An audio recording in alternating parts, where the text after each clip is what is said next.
Кудайдын чакырыгы 2-июль.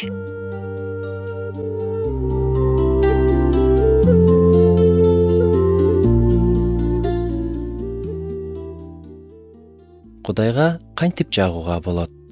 Ыйык жазуудагы мисалдарды эстейличи. Ыбрайым өзүнүн баш ийүүсү менен Кудайга жаккан.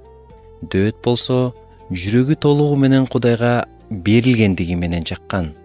Бетаниялык Мариям Исанын өлөрүнүн алдында бутуна май сүртүп, ага урмат көрсөткөн.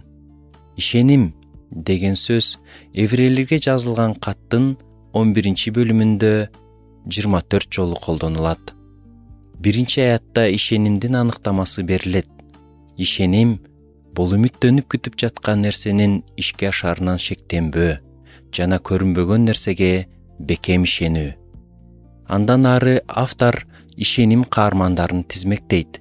Нух, Ыбрайым, Сара, Ыскак, Жакып, Жусуп, Муса, Рахаб, Барак, Шимшон, Шемуэл, Дөөт.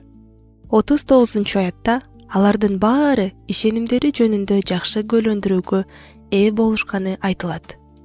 Бирок андан кийин окуйбуз. Алардын эч бири тирүү кезинде убада кылынган нерселерди толук алган эмес. Анда ишеним менен Кудайга жагуунун кандай баалуулугу бар? 6-аятты кылдат окуп көрсөк. Кудайга ишенимсиз жагууга мүмкүн эмес.